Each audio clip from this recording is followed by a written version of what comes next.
제가 여러분들을 찬양하는 중에 한 분 한 분을 이렇게 보면서 이런저런 생각을 했어요. 문득 지난주에 주중에 우연히 마주친 성도도 계셨고, 또 제가 차를 몰고 골목을 가는데 또 우리 교회 옛날에 나오다가 안 나오고 계신 한 성도님이 자전거 타고 가는 모습도 보게 됐고, 또 우리 교회 성도님 한 분이 지나치시는 모습도 생각이 지금 이렇게 저렇게 났어요. 저는 오늘 말씀을 준비하면서 또 여러분 한 분 한 분들을 바라보면서 하나님이 저한테 이런 마음을 주세요. 우리 성도들이 다른 거 신경 쓰지 않고 하나님을 사랑하는 삶을 살았으면 좋겠다. 그리고 그렇게 살아가려고 하는 사람들의 삶을 하나님께서는 도와주시는 은혜를 경험하면서 살았으면 좋겠다. 제 마음에 지금 이 마음이 있어요. 저를 한번 따라해 주시기를 바랍니다. 하나님을 사랑하면서 살면 하나님이 우리를 도와주십니다. 믿으세요? 네. 믿으시면 이것이 경험될 수 있는 거예요. 아셨죠? 꼭 이 경험을 하면서 신앙생활 하셔야 돼요. 아셨죠? 우리 옆 사람에게도 얘기해 줄까요? 누구하고 얘기할지 골라 잡으시고, 옆 사람 골라 잡았어요? 저를 따라 하시죠. 하나님을 사랑하면서 살면 하나님의 은혜를 입습니다. 꼭 그렇게 사세요. 아멘. 자, 손을 이렇게 드시고 앞뒤 좌우에 돌아보시고 환영합니다. 뒤도 보시고 옆도 보시고 반갑습니다. 1997년도에 17살 고등학교 1학년이었던 유수연이라고 하는 여고생이 있었습니다. 급성 골수성 백혈병에 걸렸어요. 97년도 17살 때. 그리고는 여의도 성모병원에 입원을 했습니다. 항암 치료를 들어가니까 머리카락이 다 빠지게 됐겠죠. 그러나 어린 나이지만 이 여고생은 믿음이 있었습니다. 그래서 이렇게 생각을 했다고 합니다. 그동안 공부하느라 많이 힘들었으니 하나님께서 나를 좀 쉬게 하시려나 보다 라고 믿음으로 받아들였답니다. 참 믿음 좋죠? 17살짜리 아이가. 그런데 믿음으로 받아들인 건 받아들인 건데 그런 마음과는 달리 투병 생활은 쉽지만은 않았다고 합니다. 항암제 부작용 때문에 구토가 심했고요. 점점 더 통증이 심해지면서 밤에 베개를 끌어안고 신음했다고 합니다.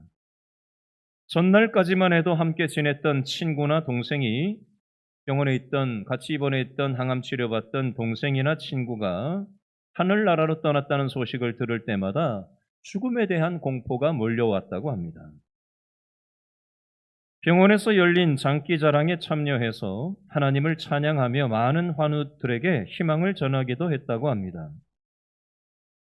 이 유수연이라고 하는 이 17살짜리의 이 소식이 뉴스에도 그 당시에 방송된 적이 있다고 합니다. 가정 형편이 좋지가 않았었는데 방송에 나오고 이 사실이 알려지면서 이것이 계기가 되어서 모금 활동이 이루어지게 되었고 그 덕에 수술도 받을 수 있게 되었다고 합니다. 병원에서 처음 시도하는 자가 말초혈, 조혈, 모세 이름도 어렵네요. 다시요. 자가 말초혈, 조혈, 모 이식이라고 하는 이식을 받게 됐는데 경과가 좋지 않았대요. 복수가 차오르고 회복이 안 돼서 절망 속에서 하루하루를 보내었다고 합니다. 그러던 중에 하나님께 계속 기도했대요. 근데 꿈속에서 하나님이 환상을 보여주시면서 조금 더 인내해라 라는 그런 환상을 보여주시고 마침 병실 창밖에는 선명한 무지개까지 떠 있었다고 합니다. 하나님의 약속처럼 받아들여졌대요. 그리고 나서 일주일 뒤에 기적처럼 모든 기능이 정상으로 회복됐고 투병 1년 만에 퇴원했고 대학에 들어가서 음악을 전공하고 대학 졸업하고 나서 오스트리아에 가서 유학을 했다고 합니다. 그리고 오스트리아 벨베데레 콩쿠르 대회에서 오페라 코치 부문 우승과 특별상을 타게 되었다고 합니다.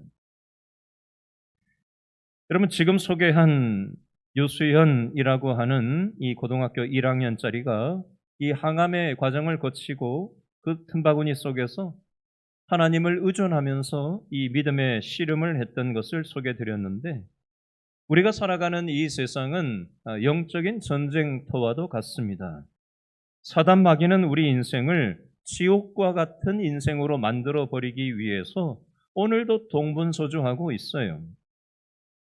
우리를 병들게 하기도 하고 불행하게 만들기도 하고 남을 미워하는 마음의 감옥 속에 갇혀서 살게도 만듭니다. 이런저런 일로 낙심이 찾아오기도 하게 만들고요.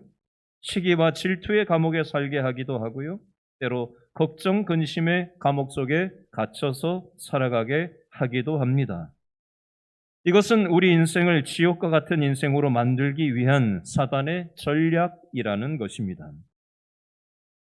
현재 프랑스 파리에서는 올림픽이 열리고 있습니다. 테러 범죄를 방지하기 위해서 4만 5천 명의 경찰과 헌병대가 투입이 되었고 1만 명의 군인이 이 테러를 방지하기 위해서 범죄를 방지하기 위해서 애를 쓰고 있습니다. 그런데도 지금 사건 사고가 뉴스를 타고 보도되고 있죠. 여러분 오늘 이 그림을 가지고 에베소서 6장 10절 말씀을 한번 읽어보도록 하겠습니다. 에베소서 6장 10절 말씀 다 같이 시작. 끝으로 너희가 주 안에서와 그 힘의 능력으로 어떻게 강건하여지고, 강건이라는 말을 뒤집어서 읽으면 뭐예요? 건강. 강건 뒤집어서 건강. 우리의 건강, 우리의 강건에 대해서 얘기하는데 이건 뭐 의사가 얘기하는 신체적인 건강 강건을 얘기하는 게 아니죠. 영적인 강건, 영적인 건강을 얘기하는 것입니다. 여러분 사람의 몸속에 세균이 침입을 해도 면역력이 있는 사람은 병에 잘 걸리지 않습니다. 그런데 사람의 몸속에 똑같이 세균이 침입을 한다고 하더라도 면역력이 약한 사람은 병에 쉽게 노출이 되게 되어 있습니다. 오늘 에베소서를 기록한 사도 바울도 면역력에 대한 내용을 얘기하고 있는데 어디에서 어떻게 얘기하고 있는가? 3장만 앞으로 한번 넘겨보실래요? 에베소서 3장으로 가보시겠습니다.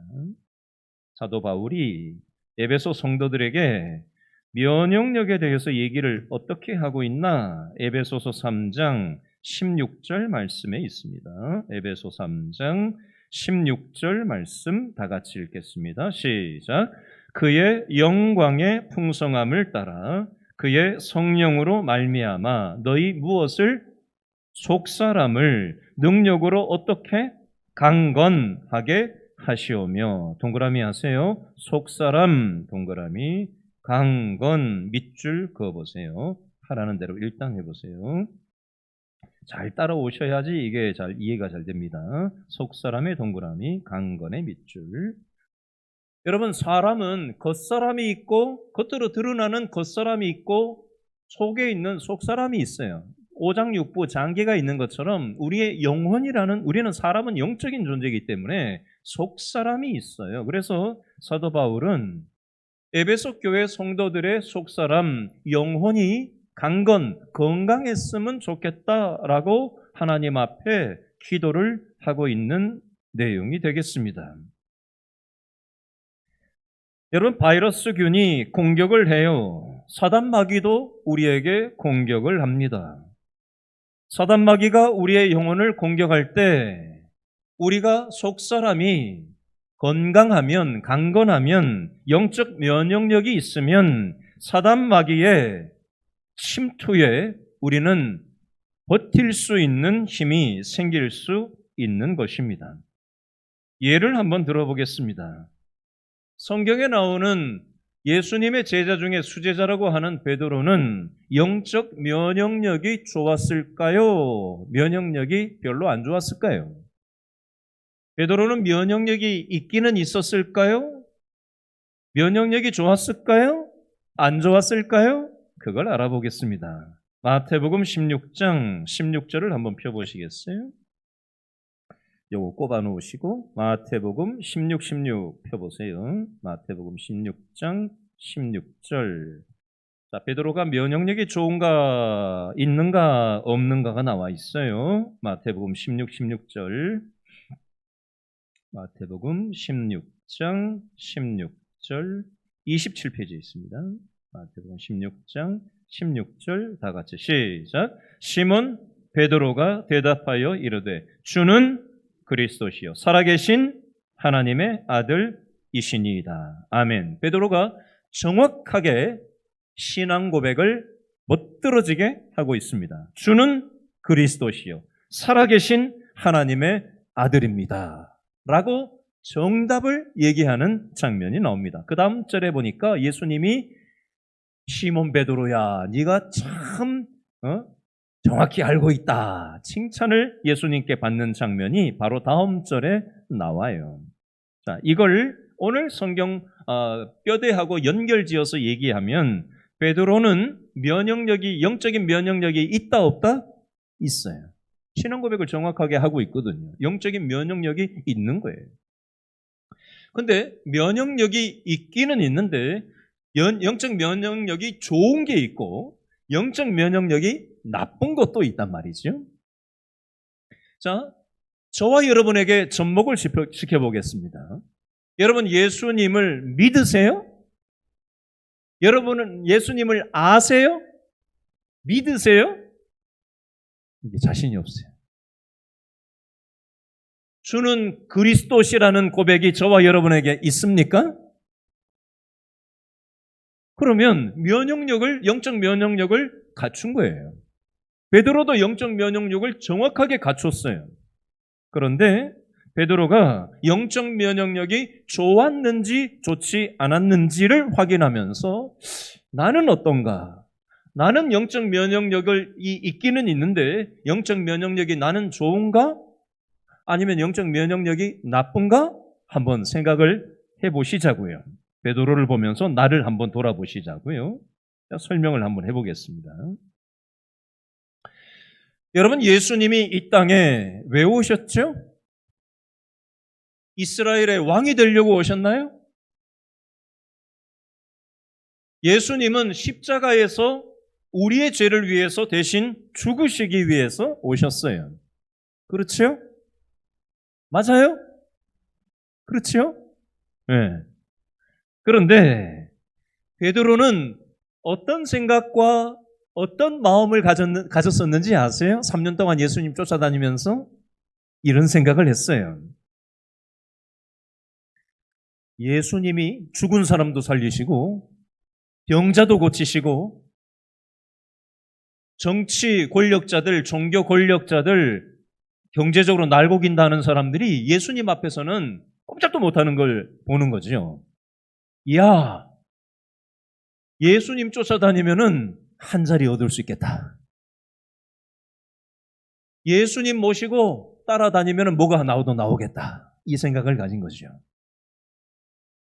예수님이 이제 이스라엘의 수도인 예루살렘으로 가시면은 이제 예수님이 왕이 되시겠다, 이스라엘에. 그러면 3년 동안 예수님을 쫓아다닌 제자들 중에 수제자인 나 베드로가 그동안의 공을 인정받아가지고 예수님이 왕이시고 내가 최측근으로 들어가겠다. 비서실장으로 내가 들어가겠다. 이렇게 생각을 한 거죠. 그런데 예수님께서 뭐라고 그러시죠? 나는 이 세상의 왕으로 온 게 아니라 십자가에서 너희들의 죄를 위해서 죽기 위해서 왔다라는 말씀을 딱 하시니까 베드로가 생각했던 거하고 다른 거거든요. 자기 마음하고 다르거든요. 그러니까 뭐라고 얘기를 하죠? 그리하지 마십시오. 왕이 되셔야지 죽으시면 나는 어쩌란 말입니까? 이게 깔려 있거든요. 그랬더니 예수님한테 한 소리를 듣죠. 사탄아 내 뒤로 물러가라. 네가 하나님의 일을 생각하지 아니하고 사람의 일을 생각하는도다라고 예수님한테 꾸중을 듣는 장면이 나와요. 이걸 보면 베드로는 영적 면역력이 좋지 않다는 걸 알 수 있어요. 여러분, 저와 여러분도 마찬가지 이치일 수 있습니다. 저와 여러분도 여러분 질문할게요. 여러분 생각이 있어요, 없어요? 나한테 생각이 있어요, 없어요? 아무 생각 없이 사세요? 사람마다 생각이라는 게 있잖아요, 그죠? 생각 없는 사람이 어디 있어요?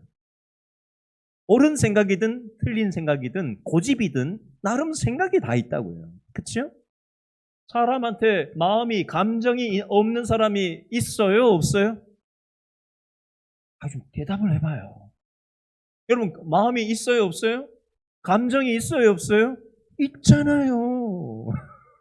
있으면 있다고 얘기를 해야지. 자, 사람마다 생각이라는 게 있고 마음, 감정이라는 게 있기 때문에 내 생각대로 하고 싶다니까요. 그렇지 않습니까? 저만 그런가요? 내 마음대로 하고 싶다니까요. 저만 그런가요? 이 세상 사람들은 다 제 마음대로 제 생각대로 살고 싶은 욕망이 있는 욕망 덩어리들이라니까요. 하나님의 생각대로 살아야 되는데, 하나님의 마음으로 살아야 되는데, 때로는 하나님의 생각대로 살 때도 있지만, 때로는 하나님의 마음으로 살 때도 있지만, 또 어떤 때는 내 생각대로 살고 싶을 때가 있잖아요. 때로는 내 욕망대로 살아가고 싶을 때가 막 마음속에 막 꿈틀 막 불끈 내 욕망이 막 용솟음 치지 않습니까? 그렇지 않아요? 저만 그런가요? 여러분 베드로가 예수님 따라다니면은 뭐가 하나 나올 줄 알았다고요. 근데 그 자기가 기대했던 대로 안 되니까 예수님 죽으신다고 하니까 십자가에서 그렇게 하지 말라고 말리는 장면이 나오는데 예수님한테 야단을 맞잖아요. 네가 하나님의 일을 생각하지 않고 사람의 일을 생각한다. 사탄아 내 뒤로 물러가라. 이런 야단을 맞는단 말이죠. 여러분 저와 여러분도 신앙생활 하면서 이 부분이 똑같이 경험될 수 있다는 겁니다. 우리는 산속에서 혼자 사는 사람이 아니에요. 가정도 있고 직장도 있고 인간관계가 이렇게 저렇게 연결되어 있단 말이죠. 그러면 이 세상의 환경이라는 어떤 나를 둘러싼 내 삶의 환경하고 맞물려서 살아가기 때문에 그 환경이 항상 좋을 수만은 없거든요.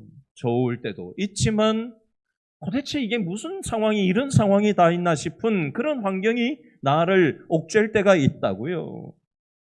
그리고 인간관계가 좋을 때도 있지만 말도 안 되는 인간관계가 나를 숨통을 조여올 때가 있다고요. 그러면 우리는 어떻게 하고 싶죠? 그 환경과 맞서 싸우고 사람과 맞서 싸우려고 들 때가 있어요. 그런데 지난주에 설교할 때 제가 뭐라고 말씀드렸죠?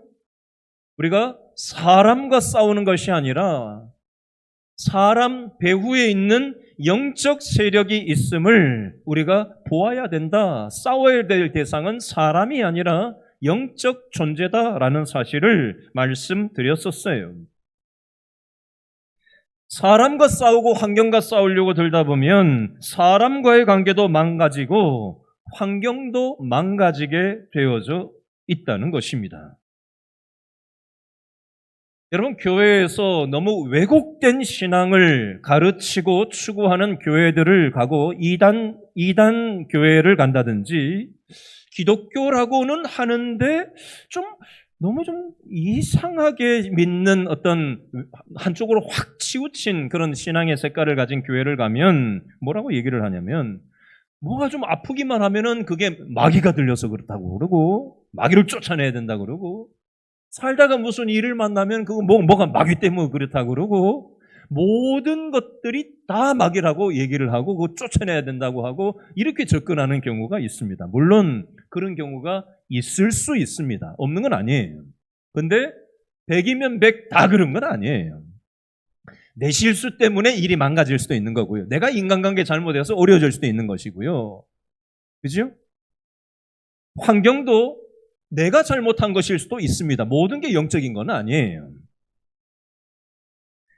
그러므로 우리는 신앙생활할 때 잘 분별하면서 건강하게 신앙생활을 할 필요가 있습니다. 환경이 어려움이 왔을 때 그 환경에 대해서 어려움이 오면 우리는 어떻게 해야 될까요? 뭘 해야 되죠? 기도를 해야 되죠. 하나님, 이 환경을 어떻게 될지 내 힘으로는 감당이 불가합니다. 하나님 도와주십시오 하고 깊이 기도를 하고 내 생각과 내 힘이 아닌 하나님이 주시는 생각과 하나님이 주시는 마음을 가지고 깊이 기도를 들어가다 보면 그 환경이 다른 시각으로 보여요. 사람이 나를 힘들게 하고 사람과의 관계가 어려워졌을 때 그 인간관계를 놓고 깊이 기도를 하다 보면 그렇게 꼴보기 싫었던 상대가 불쌍하게 보이는 그런 이상한 그런 마음이 생겨질 때가 있어요. 용서해라. 용납해라. 불쌍히 여겨라. 내가 너한테 그렇게 하지 않았냐. 이 마음을 기도하는 사람에게 하나님께서 집어넣어 주실 때가 있어요. 여러분, 영적인 이 싸움에서 승리하기를 원하시죠? 아멘? 그러면 어떻게 해야 될까요? 에베소서 6장 11절하고 에베소서 6장 13절에 두 번 반복되는 문구가 있어요. 에베소 6장 11절과 13절인데요. 먼저 에베소 6장 11절을 한 번 더 읽어볼까요? 시작. 마귀의 간계를 능히 대적하기 위하여 무엇을? 하나님의 전신갑주를 입으라. 아멘. 동그라미 하세요. 하나님의 전신갑주. 동그라미 하세요. 두 번째 읽겠습니다. 13절 다 같이 시작. 그러므로 무엇을? 하나님의 전신갑주를 취하라. 이는 악한 날에 너희가 능히 대적하고 모든 일을 행한 후에 서기 위함이라. 13절에 역시 동그라미 하세요. 하나님의 전신갑주. 동그라미. 지금 프랑스 파리에서 올림픽이 열리고 있죠. 우리나라가 지금 금메달을 하나 땄어요. 펜싱 종목에서 금메달을 따라서 지금 현재 세계 5위를 달리고 있습니다. 금메달 딴 나라가 아직 없어요. 몇 나라 안 돼요. 한 개 딱 땄는데 5위예요. 여러분, 이 펜싱 경기를 하는 모습을 잠깐 봤더니 여기에 뭘 이렇게 안전 투구를 쓰잖아요. 그죠? 펜싱 할 때 보면. 그렇죠? 그리고 펜싱 할 때 쓰는 이 검이 있고 그리고 보호 옷을 착용을 하죠. 여러분, 이 오늘 성경에 나오는 전신갑주라는 이 표현은 전쟁을 할 때 갑옷을 입은 것을 연상을 하시면 되겠습니다. 머리에는 투구를 쓰고 몸에는 갑옷을 입고 허리에는 띠를 두르고 발에는 튼튼한 신발을 신고 손에는 방패를 들고 또 한쪽에는 칼을 들고 있는 그런 옛날 전쟁할 때 갑옷을 두른 모습을 생각하시면 되겠습니다. 그런데 우리는 물리적인 전쟁을 하는 군사가 아니라 우리는 십자가의 군사, 영적인 싸움을 싸우는 하나님의 싸움을 싸우는 사람이기 때문에 우리는 칼 들고 싸우는 게 아니잖아요. 그렇죠? 우리는 하나님의 전신갑주로 우리가 무장을 해야 된다는 것입니다.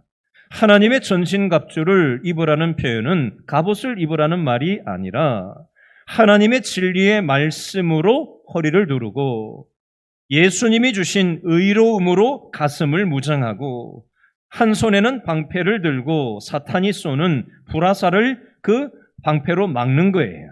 그리고 예수님이 주신 구원의 투구를 쓰고 하나님의 말씀의 검을 들고 사단과 싸우는 것입니다. 여러분 펜싱 경기를 보니까 상대방과 이렇게 맞서가지고 이렇게 칼을 들고 서로 이렇게 딱 해가지고 탁 이렇게 공격을 하잖아요. 상대방의 틈을 보고 그쪽을 딱 공격을 하는 거잖아요. 그렇죠? 마찬가지예요.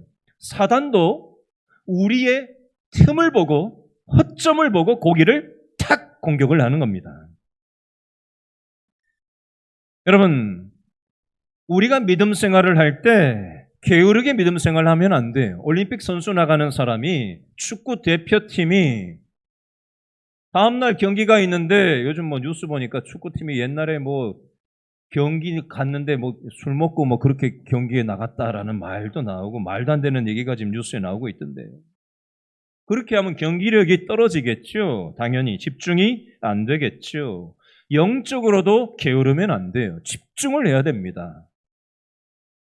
여러분, 영적으로 게으르지 않고 부지런한 것이 어떤 것인지 제가 다르게 한번 표현을 해볼게요. 여러분, 부지런하다는 것을 보통 우리가 어떤 이미지를 가지고 있죠? 막 이리 뛰고 저리 뛰고 그냥 막 바쁘고 분주하게 그냥 막 이것도 하고 저것도 하고 막 하는 걸 우리는 부지런하다고 생각합니다. 야, 저 사람 부지런하다. 몇 시에 일어나서 뭐도 하고 야, 몸이 하는데 어떻게 저렇게 부지런하게 저렇게 사냐 이렇게 얘기를 합니다.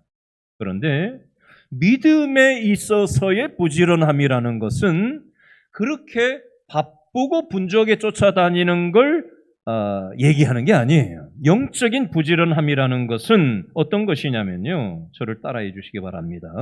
하나님과 관계를 잘 하며 사는 사람.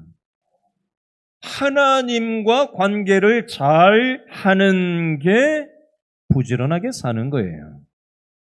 여러분, 자기가 하고 싶은 인생의 계획을 세워놓고 거기에 착착 맞춰가지고 몸이 2개, 3개, 10개, 100개 몫을 하는 게 세상적으로는 야, 능력 있다. 저 사람 탁월한 사람이야. 야, 저 사람 대단해. 저 사람 엄청난 사람이야. 세상은 그렇게 얘기할 수 있어요. 그런데 믿음에 있어서의 부지런함이라는 것은 하나님이 원하시는 삶의 우선순위를 가지고 하나님과의 관계 안에서 자신의 삶이 재조정돼야 됩니다. 시간 사용에 있어서도 내가 이렇게 시간 쓰는 걸 하나님이 기뻐하실까? 돈을 많이 버는 게 인생의 목적이 아니에요. 그리스도인들은. 하나님이 나한테 주신 이 돈을 어떻게 버는가도 중요한 몫입니다. 수단과 방법을 가리지 않고 돈의 최대치를 올리는 게 하나님의 뜻이 아니에요. 하나님과의 관계를 해치면서 하나님의 정신과 하나님의 마음은 동떨어져 있는 채 세상적인 것들을 추구한다면 그것은 건강한 신앙생활일 수 없습니다. 질문합니다. 나는 하나님과의 관계를 잘 맺으면서 건강하고 부지런하게 신앙생활을 하고 있는 게 맞나? 한번 점검해 보시면 좋겠어요. 제가 잊을 수 없는 새가족 새신자가 하나 있어요. 이분은 안산에 가면 안산과 대부도 사이에 반월공단과 시화공단이라는 대규모의 공단 단지가 있습니다. 거기 시화공단에서 분식집을 하시는 여자분인데 이분이 교회에 새가족으로 등록을 했어요. 완전 초신자로 등록을 했습니다. 교회 다녔던 분이 아니에요. 근데 이 집에 남편이 없어요. 아이들이 셋이에요. 그러면 요즘 아이 혼자 키우기도 한 놈 키우기도 어려운데 2놈도 아니고 3놈을 교육시키고 키워내야 되니 이게 얼마나 힘든 노릇이에요. 그렇죠? 그런데 자기 분식집을 또 운영을 하는 거예요. 사람을 셋이나 쓰면서 분식집을 시화공단에서 해요. 그러니 얼마나 바쁘겠어요. 시화공단 24시간 막 돌아가는데 새벽에도 오고 밤늦게도 오고 시도 때도 없이 사람들이 오는 거예요. 먹을 때만 오는 게 아니거든요. 그 집은 가봤거든요. 그러니 이게 얼마나 눈코 뜰 새 없이 바쁘겠어요. 그러니 이분이 아침에 일어나가지고 그냥 뭐 화장하는 둥 마는 둥 밥 먹는 둥 마는 둥 그냥 새벽부터 일하러 나가서 밤 늦게까지 일하고 집에 들어오는데 아이들 세 놈을 또 다 챙겨야 되는 거예요. 혼자 홀몸에. 그러니 얼마나 사는 게 바빴겠냐고요. 근데 이분이 생전 처음 교회에 등록을 하고 새가족 교육을 딱 마치고 나가지고 예쁘게 신앙이 들어가가지고 이분이 어떻게 신앙생활을 했는지 저한테 하루는 이렇게 얘기를 하더라고요. 목사님, 제가 아이들 새 키우고 또 분식집 하면서 얼마나 바쁘게 사는 거 목사님 아시잖아요. 알죠? 근데요, 제가 하나님 교회 나와서 하나님 만나고 나가지고 믿음으로 살아야 되는 걸 알고 나가지고 제가 말씀 생활, 기도 생활 하려고 하는데 새벽 예배를 나갈 수 있는 시간도 없고 앉아가지고 충분히 말씀 볼 짬도 없어요. 그래서 제 나름으로는 이렇게 하고 있어요. 어떻게 하시는데요? 화장을 하는 둥 마는 둥 정신없이 하고 이제 나가야 되는데 그 화장하는 그 틈바구니 속에서 말씀 한 절 써 있는 그 카드 조그만한 거를 화장대 위에 이렇게 올려놓고 화장 찍어 바르면서 그거 한번 빼꼼 쳐다보고 거울 한번 쳐다보고 또 한번 말씀 카드 보고 또 눈썹 그리고 그렇게 해가지고 말씀을 한 절씩 하루에 그렇게 읽습니다. 제 마음판에 새기려고 그렇게 합니다. 참 잘하시네요. 그런데 하루는 제가 운전을 하고 출근을 하는데 신호대기가 걸려서 빨간불이라서 신호대기 걸려서 차가 딱 운전을 하다가 멈추고 서 있는데 갑자기 생각이 났습니다. 아침에 기도하고 나와야 되는데 기도를 안 하고 나왔다는 게 딱 생각이 났습니다. 그래서 어떻게 하셨는데요? 그래서 제가 그 시간에 신호대기 걸려서 기다리면서 기도를 했습니다. 그래서 제가 그랬어요. 참 잘하셨네요. 참 잘하고 계시네요. 우리 성도님이 새벽 예배도 못 나오시고 충분한 말씀을 읽을 시간도 없고 충분한 기도를 할 시간을 확보할 수 없는 그런 바쁘고 분주한 삶을 살아가지만 우리 성도님이 어떻게든지 말씀을 붙잡으려고 하고 어떻게든지 하나님의 뜻이 무엇인지 알려고 하나님하고 상의하는 그 마음을 하나님께서 굉장히 기뻐하실 것 같아요. 그렇게 계속 하시면 됩니다. 참 잘하고 계십니다. 제가 격려해드리고 칭찬을 해드렸어요. 그리고는 함께 기도를 나눴습니다. 시편 127편 1절 말씀을 제가 읽어드릴게요. 여호와께서 집을 세우지 아니하시면 세우는 자의 수고가 헛되며 여호와께서 성을 지키지 아니하시면 파수꾼의 깨어 있음이 어떻다? 헛되도다. 여러분 아무리 일찍 일어나고 늦게 눕고 수고를 한다고 할지라도 헛된 것이라고 말씀합니다. 육신적으로만 분주하게 이리 뛰고 저리 뛴다고 되는 게 아니라는 거예요. 하나님의 도우심을 받아야 진정한 승리가 올 수 있다라는 말씀입니다. 베드로전서 5장 8절 9절 말씀을 읽어드리겠습니다. 베드로전서 5장 8절 9절이에요. 너희 대적 마귀가 우는 사자와 같이 두루 다니며 삼킬 자를 찾나니 너희는 믿음을 굳게 하여 저를 대적하라. 요즘 휴가철에 우리나라에 열대에서 따뜻한 기온에서 사는 그런 물고기 어종들이 우리나라 이 바다가 점점 더 수온이 올라가니까 상어가 지금 막 같이 따라 올라와 가지고 우리나라 인근에 지금 상어들이 요즘 같이 많이 잡힌다는 뉴스 보도가 있어요. 이번 여름에 조심하십시오. 상어 조심하시고. 여러분 더 위험한 것이 있는데 방금 읽은 베드로전서 5장 8절 9절에 보니까 사단 마귀가 우리의 영혼을 집어삼키려고 어디 집어삼킬 놈 없나 하고는 그냥 으르렁거리면서 지금 다닌다는 겁니다. 시도 때도 없이 우리의 영혼을 넘보고 있다는 거예요. 우리가 이것에 대해서 영적인 경각심을 가져야 합니다. 여러분 지금 악어한테 물려서 죽는 사람이 전 세계적으로 얼마나 많은지 모르시죠?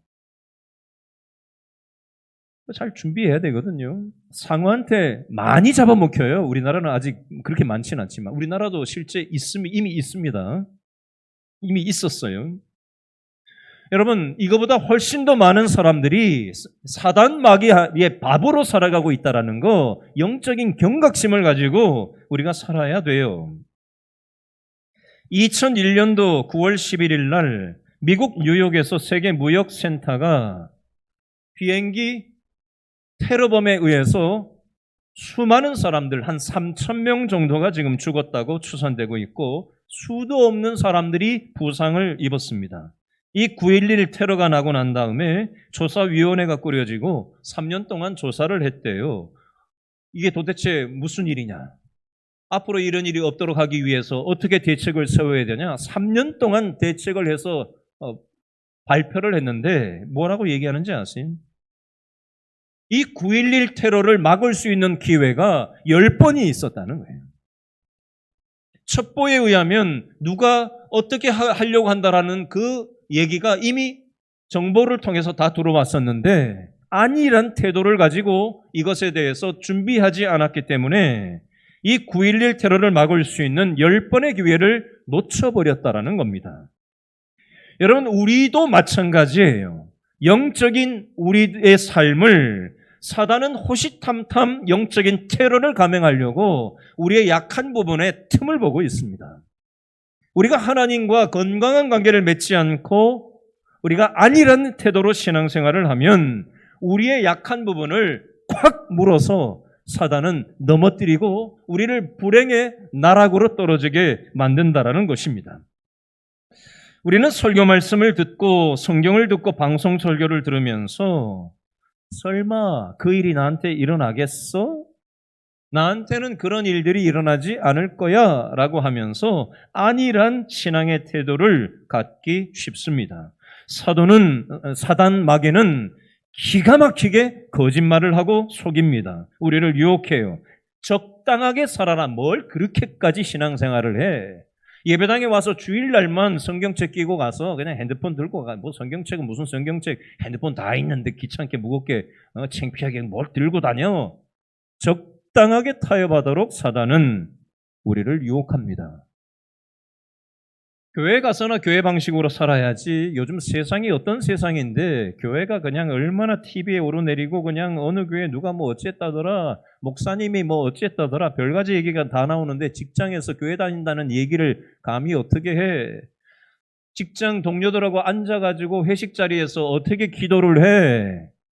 하나님 다 아시는데 뭐 꼭 그렇게 고개 숙이고 눈 감고 기도를 해야 돼? 별나게? 적당하게 해. 뭐 이렇게 피곤하게 해? 사단은 그렇게 우리를 유혹하고 거짓말로 속입니다. 여러분, 하나 양보하면 2개 양보하고 3개 양보하고 그러다 보면 무너지는 겁니다. 그러다 보면 영적으로 병들게 돼 있어요.